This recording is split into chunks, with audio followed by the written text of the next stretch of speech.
नमस्कार, जन्मुखेंजी लाइव से मैं सुमान राय। मित्रों, कोरोना मरीजों की संख्या देश में दिन प्रतिदिन बढ़ती जा रही है। इस बीच नेतृत्व का अभाव दिखने लगा है। हिंदुस्तान में जब कोरोना शुरू हुआ और मामले बढ़ने शुरू हुए तो देश के प्रधानमंत्री ने आगे बढ़ के इस पूरे मामले में नेतृत्व करने की बात कही और नेतृत्व देने की कोशिश भी की। लेकिन जैसे जैसे कोरोना के मामले बढ़ने लगे और देश को लॉकडाउन करने के दौरान आर्थिक नुकसान बढ़ने लगा, तो लॉकडाउन खोलने के साथ साथ प्रधानमंत्री इस पूरे मामले से पीछे हटने लगे। प्रधानमंत्री पीछे हटने लगे और कोई आगे बढ़कर इस मामले को नेतृत्व करने को तैयार नहीं। आज देश में जब 2,58,000 कोरोना पॉजिटिव मरीजों की संख्या पहुंच चुकी है, जिसमें 1 लाख से ज्यादा कोरोना मरीज सक्रिय हैं, उस दौर में पूरे मामले पर कोई नेतृत्वकर्ता नहीं दिख रहा है। यहां तक कि स्वास्थ्य मंत्रालय की नियमित होने वाली प्रेस कॉन्फ्रेंस और ब्रीफिंग भी बंद हो गई।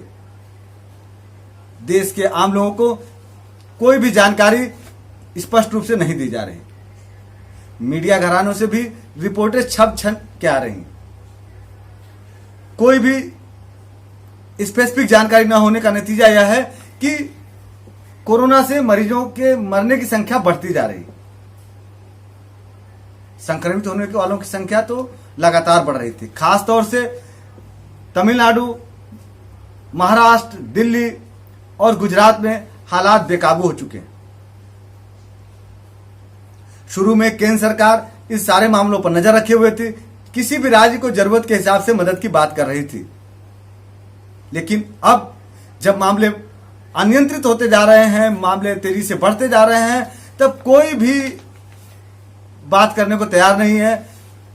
कोई नेतृत्व करते हुए नहीं दिख रहा और पता भी नहीं चल रहा कि ये मामले आगे कैसे नियंत्रित किए जाएंगे। हालात यह है कि दिल्ली और महाराष्ट्र में बेड के अभाव में, अस्पताल में जगह के अभाव में मरीजों की मौत हो रही।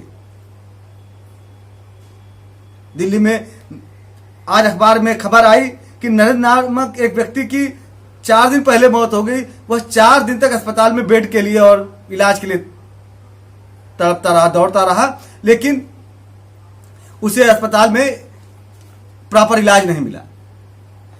3 दिनों तक दौड़ने के बाद उसे मैक्स अस्पताल में भर्ती किया गया और भर्ती करने से पहले 50,000 रुपए जमा कराए गए और जब उसकी रिपोर्ट कोविड-19 की पॉजिटिव आ गई तो अस्पताल ने उसे तुरंत रेफर कर दिया दूसरे अस्पताल को। परिवार के सदस्यों का कहना है कि उसे Rajiv Gandhi super speciality hospital भेजा गया, जहां पर भी डॉक्टरों ने प्रॉपर इलाज नहीं किया। परिवार के सदस्य कहते रहे कि इन्हें आईसीयू की जरूरत है, लेकिन अस्पताल यह समझाता रहा कि अभी जरूरत नहीं है और अंततः नरेंद्र की मौत हो गई। ऐसा ही एक वाकया पूर्व सांसद शाहिद सिद्दीकी की भतीजी का सामने आया है। ट्विटर पर अपना दर्द बयां करते हुए शाहिद सिद्दीकी ने लिखा है कि उनकी भतीजी की मौत सिर्फ प्रॉपर इलाज न होने के चलते हुई।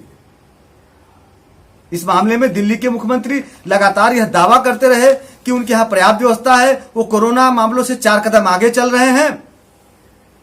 और केंद्र सरकार भी लगातार यह दावा करती रही कि मरीजों के लिए बेड की कोई दिक्कत नहीं होगी। ट्रेन के बोगियों में आइसोलेशन वार्ड और इलाज के लिए व्यवस्था बनाई गई है। लेकिन जब दिल्ली में और महाराष्ट्र में लोग बेड के लिए भटक रहे हैं, प्राइवेट अस्पतालों का मुंह देखना पड़ रहा है और पैसे के अभाव में लोग वहां न जाना चाहते हैं, तब सरकार की व्यवस्थाएं नदारद हैं। और यह स्थिति अभी आने वाली कितनी खतरनाक होगी, यह सोचकर चिंता लगने लगी। आज की बात करें, जब आज देश में धार्मिक स्थल, मॉल, रेस्टोरेंट खोले जा रहे हैं, तब 9,983 नए मामले सामने आए हैं। दिल्ली में मरीजों की संख्या 29,000 से आगे चली गई है। दिल्ली के मुख्यमंत्री खुद गले की खराश और बुखार से पीड़ित होकर आइसोलेशन में चले गए हैं। बताया जा रहा है कि दिल्ली के मुख्यमंत्री का कल कोरोना टेस्ट होगा। तो सवाल यह उठ रहा है कि जब देश में मामले तेजी से विस्फोटक स्थिति अख्तियार करते जा रहे हैं, तमाम सर्वेक्षणों में तमाम जानकारों द्वारा सामुदायिक संक्रमण की बात की जा रही है, तब केंद्र और राज्य सरकार के बीच तालमेल बनाने के लिए कोई आगे क्यों नहीं आ रहा। देश के गृह मंत्री अब चुनाव रैलियों में बिजी हो रहे हैं। उन्होंने कल बिहार में वर्चुअल रैली की, अब वो पश्चिम बंगाल में वर्चुअल रैली की। लोगों की जान से ज्यादा कीमती क्या इस समय चुनावी रैलियां हो गई? यह एक बहुत बड़ा सवाल। और इस समय सभी राजनीतिक दलों को मिलकर इस संकट से लड़ने की जरूरत है, क्योंकि आंकड़े लगातार डराने वाले आ रहे हैं। पिछले 4 दिनों में 1000 से ज्यादा लोगों की मौत हुई। मॉल और रेस्टोरेंट खोलने की बात हो रही थी। हमारे एक मित्र ने, जिनका गेस्ट हाउस है, उन्होंने मुझसे पूछा था कि क्या मुझे गेस्ट हाउस खोलना चाहिए। मैंने भी उन्हें बताया कि सरकार बता रही है कि मरने वालों की तादाद 3% ही है, तो आप उसी अंदाजे पर अपने गेस्ट हाउस खोल सकते हैं। तो उन्होंने कहा उस 3% में यदि मैं आ गया और मेरी मौत होगी तो मेरे इस गेस्ट हाउस से मेरे परिवार का क्या होगा? तो यह बहुत बड़ा सवाल है। एक भी बहुत इंपॉर्टेंट है। उनकी यह बात बहुत जायज है कि जिन लोगों की आज 7000 से ज्यादा लोगों की मौत हो गई है, और जिन लोगों की मौत हुई है उनके परिवार के लोगों के ऊपर से गार्जियन का साया उठ गया, इसकी जिम्मेदारी कौन लेगा? क्योंकि मौत कोरोना से तो हो रही है, लेकिन उसके साथ से ज्यादा लापरवाही और इलाज न होने से हो रही, यह बहुत दुखद है।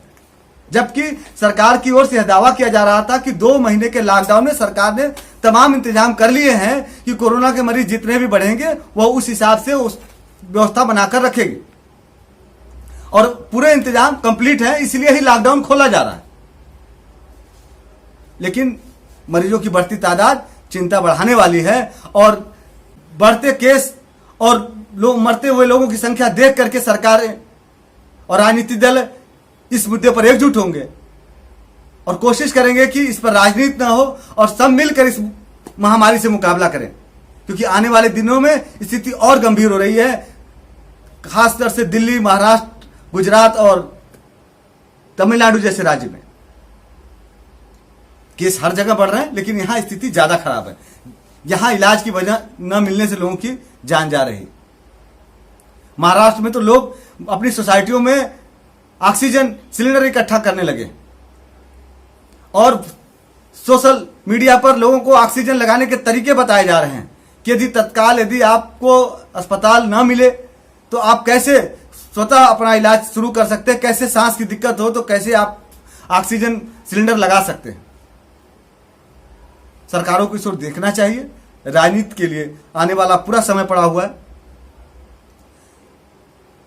इन शब्दों के साथ हम उम्मीद करते हैं कि कोरोना पर एकजुट होकर लड़ाई लड़ने की कोशिश की जाए, क्योंकि अब आम आदमी ये सवाल पूछने लगा है कि कोरोना लड़ाई में देश का नेतृत्व कौन कर रहा है।